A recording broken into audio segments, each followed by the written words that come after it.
আসসালামু আলাইকুম, স্বাগতম ফ্রেশ ফিট নিউজ সংবাদে। আমি মোহাম্মদ কিবরিয়া আজকের সব আন্তর্জাতিক খবর নিয়ে হাজির হয়েছি। শুরুতেই জানিয়ে দিব সংবাদ শিরোনাম, তারপর বিস্তারিত। যুদ্ধ অবসানে ট্রাম্পের প্রতিনিধিদের সাথে চূড়ান্ত চুক্তির পথে ইউক্রেন। ইউরেনিয়াম সমৃদ্ধকরণে কোনো চাপ বা হুমকির মুখে নতি স্বীকার করবে না ইরান। বাংলাদেশের ভয়ঙ্কর পরিস্থিতির পিছনে আমেরিকার হাত, ভারতের পাশে দাঁড়িয়ে অ্যাকশনে রাশিয়া। আসসালামু আলাইকুম, স্বাগতম জানাচ্ছি ফ্রেশ ফিট নিউজ সংবাদে। আমি মোহাম্মদ কিবরিয়া। এতক্ষণ শুনছিলেন সংবাদ শিরোনাম, এবার বিস্তারিত। ইউক্রেন ও রাশিয়ার মধ্যকার দীর্ঘস্থায়ী সংঘাত নিরসনে বর্তমানে এক নতুন কূটনৈতিক মোড় লক্ষ্য করা যাচ্ছে, যেখানে নবনির্বাচিত মার্কিন প্রেসিডেন্ট ডোনাল্ড ট্রাম্পের প্রতিনিধিদের সাথে ইউক্রেনীয় কর্তৃপক্ষের একটি চূড়ান্ত চুক্তির সম্ভাবনা নিয়ে বিশ্বজুড়ে ব্যাপক আলোচনা শুরু হয়েছে। দীর্ঘদিনের এই রক্তক্ষয়ী যুদ্ধ বন্ধে ট্রাম্পের পক্ষ থেকে যে বিশেষ উদ্যোগের কথা বারবার বলা হচ্ছিল, তার বাস্তব প্রতিফলন এখন আন্তর্জাতিক রাজনীতির মূল কেন্দ্রে চলে এসেছে। এবং অনেক বিশ্লেষক মনে করছেন যে এই শীতকালীন সময়েই হয়তো বড় কোনো সমঝোতা স্মারক স্বাক্ষরিত হতে পারে।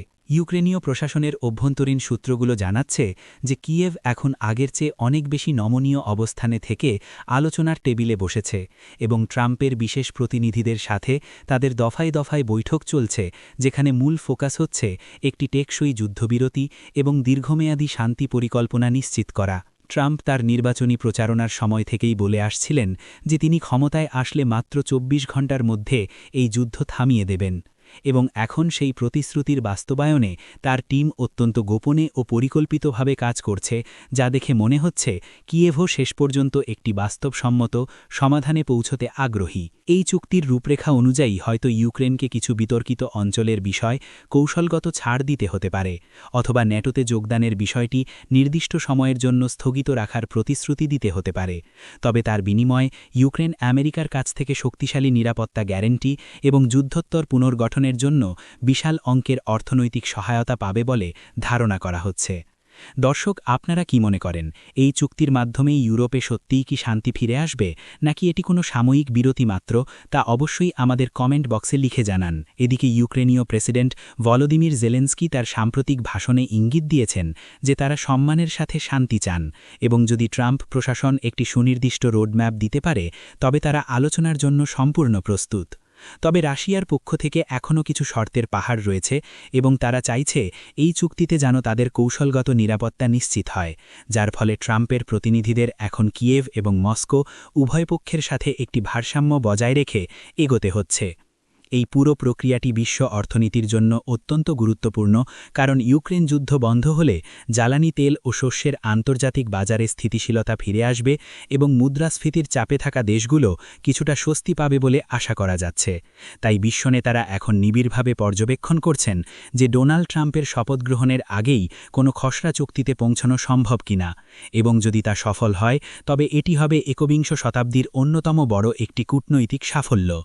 ভিডিওটি ভালো লাগলে লাইক দিন এবং আমাদের চ্যানেলের সাথেই থাকুন, কারণ আমরা এই চুক্তির প্রতিটি মুহূর্তের আপডেট আপনাদের কাছে পৌঁছে দেব সবার আগে।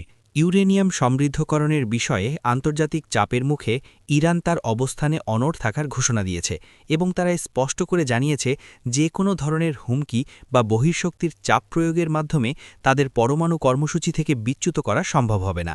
তেহরানের পক্ষ থেকে বলা হয়েছে যে তাদের এই কর্মসূচি সম্পূর্ণ শান্তিপূর্ণ এবং দেশের ক্রমবর্ধমান বিদ্যুৎ চাহিদা ও চিকিৎসা খাতের উন্নয়নের জন্য তারা ইউরেনিয়াম সমৃদ্ধকরণ অব্যাহত রাখবে, যা তাদের সার্বভৌম অধিকারের অংশ। আন্তর্জাতিক আণবিক শক্তি সংস্থা বা IAEA এর সাম্প্রতিক রিপোর্টের প্রেক্ষিতে পশ্চিমা দেশগুলো যখন নতুন করে নিষেধাজ্ঞার হুমকি দিচ্ছে, তখন ইরানের পরমাণু শক্তি সংস্থার প্রধান অত্যন্ত কঠোর ভাষায় জানিয়েছেন যে তারা কারো রক্তচক্ষুকে ভয় পায় না এবং তাদের কারিগরি সক্ষমতা এখন আগের চেয়ে অনেক উন্নত। ইরানের এই দৃঢ় অবস্থানের ফলে মধ্যপ্রাচ্যের ভূরাজনীতিতে নতুন করে উত্তেজনা ছড়িয়ে পড়েছে, কারণ পশ্চিমা শক্তিগুলো মনে করছে ইরান যদি উচ্চমাত্রায় ইউরেনিয়াম সমৃদ্ধ করা বজায় রাখে তবে তা পরমাণু অস্ত্র তৈরির সক্ষমতার কাছাকাছি পৌঁছে যেতে পারে, যদিও ইরান বারবার এই দাবি অস্বীকার করে আসছে। এই কূটনৈতিক রেষারেষির মধ্যে বিভিন্ন আন্তর্জাতিক মহল থেকে আলোচনার আহ্বান জানানো হলেও ইরান বলছে যে যতক্ষণ পর্যন্ত তাদের ওপর থেকে অন্যায় নিষেধাজ্ঞা প্রত্যাহার করা না হবে এবং তাদের ন্যায্য অধিকার স্বীকার করা না হবে ততক্ষণ তারা কোনো ধরনের একতরফা শর্ত মানবে না।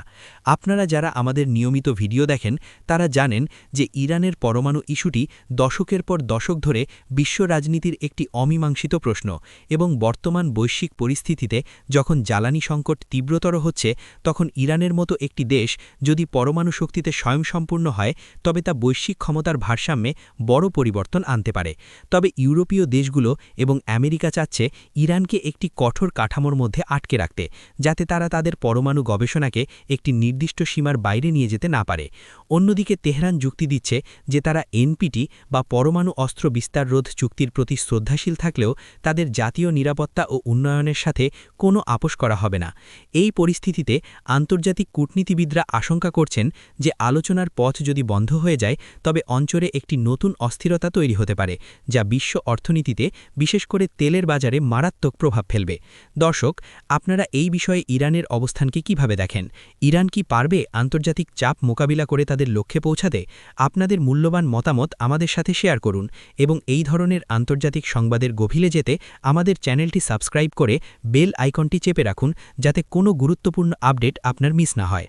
বাংলাদেশের বর্তমান রাজনৈতিক পরিস্থিতি ও সাম্প্রতিক অস্থিরতার পেছনে সরাসরি আমেরিকার হস্তক্ষেপের অভিযোগ তুলে এবার ভারতের পাশে দাঁড়িয়েছে রাশিয়া এবং ক্রেমলিনকে দেওয়া এক বিবৃতিতে জানানো হয়েছে যে দক্ষিণ এশিয়ার এই দেশটির অভ্যন্তরীণ বিষয়ে বহিরাগত শক্তির প্রভাব বিস্তার কোনোভাবেই কাম্য নয়। রাশিয়ার পররাষ্ট্র মন্ত্রণালয়ের মুখপাত্র মারিয়া জাখারোভা এক ব্রিফিংয়ে দাবি করেছেন যে বাংলাদেশে একটি অস্থিতিশীল পরিবেশ তৈরির পেছনে পশ্চিমা, বিশেষ করে মার্কিন গোয়েন্দা সংস্থা ও কূটনৈতিক মহলের একটি সুদূর প্রসারী পরিকল্পনা কাজ করছে, যা আঞ্চলিক স্থিতিশীলতার জন্য বড় হুমকি।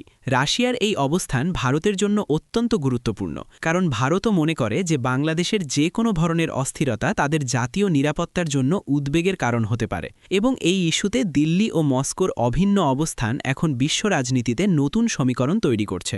রাশিয়া মনে করে যে গণতান্ত্রিক মূল্যবোধ প্রচারের আড়ালে আমেরিকা আসলে দক্ষিণ এশিয়ায় তাদের প্রভাব বাড়াতে চায় এবং বাংলাদেশের ভৌগোলিক গুরুত্বকে ব্যবহার করে তারা এই অঞ্চলে একটি নির্দিষ্ট নিয়ন্ত্রণ প্রতিষ্ঠা করতে আগ্রহী, যা ভারত বা রাশিয়া কেউই সমর্থন করে না। প্রতিবেদনে বলা হচ্ছে যে ভারত দীর্ঘ সময় ধরে বাংলাদেশের রাজনৈতিক স্থিতিশীলতার পক্ষে কথা বলে আসছে এবং এখন রাশিয়ার এই অকুণ্ঠ সমর্থন প্রমাণ করে যে বিশ্বশক্তির একটি বড় অংশ মনে করছে বাংলাদেশের পরিস্থিতিকে বাইরে থেকে নিয়ন্ত্রণ করার চেষ্টা করা হচ্ছে। এই ভূরাজনৈতিক টানাপোড়ানের ফলে বাংলাদেশের সাধারণ মানুষের ওপর এবং দেশটির অর্থনীতির ওপর কী ধরনের প্রভাব পড়তে পারে তা নিয়ে এখন গভীর বিশ্লেষণ চলছে, কারণ যখনই কোনো দেশ বড় বড় পরাশক্তির লড়াইয়ের কেন্দ্রে চলে আসে তখন তার অভ্যন্তরীণ স্থিতিশীলতা বজায় রাখা কঠিন হয়ে পড়ে। রাশিয়ার এই পদক্ষেপের ফলে আমেরিকা ও রাশিয়ার মধ্যকার বৈশ্বিক দ্বৈরথ এখন দক্ষিণ এশিয়ার দোরগোড়ায় পৌঁছে গেছে এবং বিশ্লেষকেরা মনে করছেন যে ভারত এখন রাশিয়ার সাথে মিলে এই অঞ্চলে পশ্চিমা প্রভাব রুখতে আরও সক্রিয় ভূমিকা পালন করতে পারে। প্রিয় দর্শক, বাংলাদেশের এই বর্তমান পরিস্থিতি এবং সেখানে রাশিয়ার এই জোরালো বক্তব্যের বিষয়ে আপনাদের বিশ্লেষণ কি? এটি কি সত্যিই কোনো আন্তর্জাতিক ষড়যন্ত্র নাকি একটি স্বতঃস্ফূর্ত রাজনৈতিক পরিবর্তন? কমেন্ট করে আমাদের জানান, কারণ আপনাদের প্রতিটি মন্তব্য আমাদের কাছে গুরুত্বপূর্ণ। এই পুরো বিষয়টি দক্ষিণ এশিয়ার রাজনীতির মোড় ঘুরিয়ে দিতে পারে এবং আমাদের চ্যানেল এই খবরের প্রতিটি পরত উন্মোচন করতে নিয়মিত কাজ করে যাচ্ছে। তথ্যবহুল এই আলোচনাটি আপনাদের ভালো লাগলে ভিডিওটি সবার সাথে শেয়ার করুন এবং পরবর্তী আপডেট সবার আগে পেতে আমাদের পরিবারের সদস্য হয়ে যান। আজ এ পর্যন্তই। আমাদের সাথে থাকার জন্য এবং ভিডিওটি শেষ পর্যন্ত দেখার জন্য আপনাদের সবাইকে অসংখ্য ধন্যবাদ। দেখা হবে পরের ভিডিওতে। ততক্ষণ ভালো থাকুন, সুস্থ থাকুন।